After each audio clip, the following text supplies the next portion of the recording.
So here we have our front bodice piece.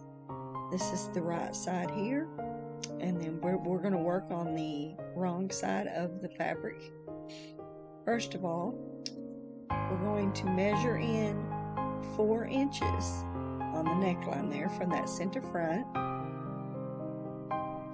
and then on the center front we're going to measure 4 inches, and that's on the other side of the fabric there. Now from that marking, we're going to mark down 5 inches. Flip the material and do it on the other shoulder line as well. 5 inches down. Now while there, we're going to go ahead and add 2 more inches to that side. So that'll be a total of 7 inches. We're going to connect the 2 lines together.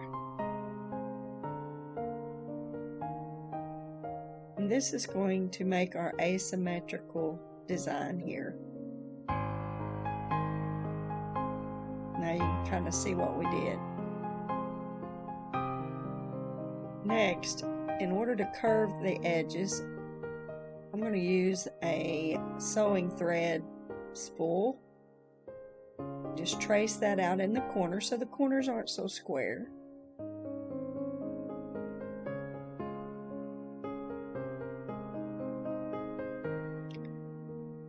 Now we're going to cut that out.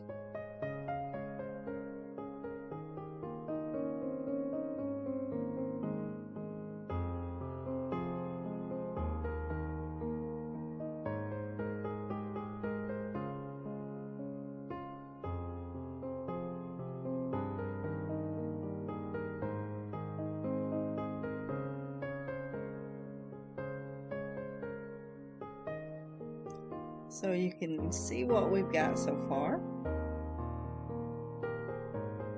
Now this is a 1.5 inch piece of bias tape. We're going to flip that shirt to the wrong side and line up the raw edges together. We're going to go at a 1/4 inch seam allowance and sew on that line that's provided there.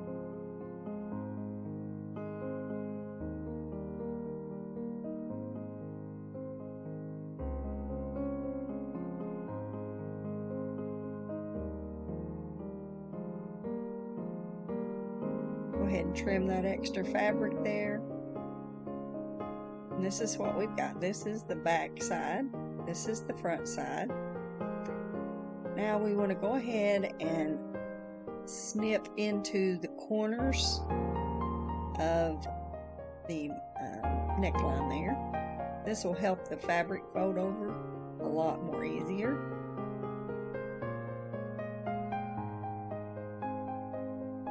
So here's how we're going to fold it. You're going to fold it down to that, either the rough edge or the sewing line there, and fold it over one more time. Make sure to go and iron it at this point. It will help this process here work out so much better. Now we're going to stay as close to the outer line there of the bias tape as possible, not getting on the blouse itself, staying on the edge of the bias tape. Very important here.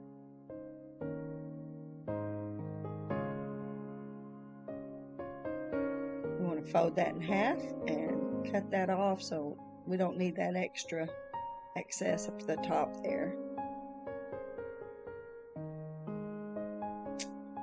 And this is the final product. I hope you enjoyed this video, and I hope it helps you to make your own.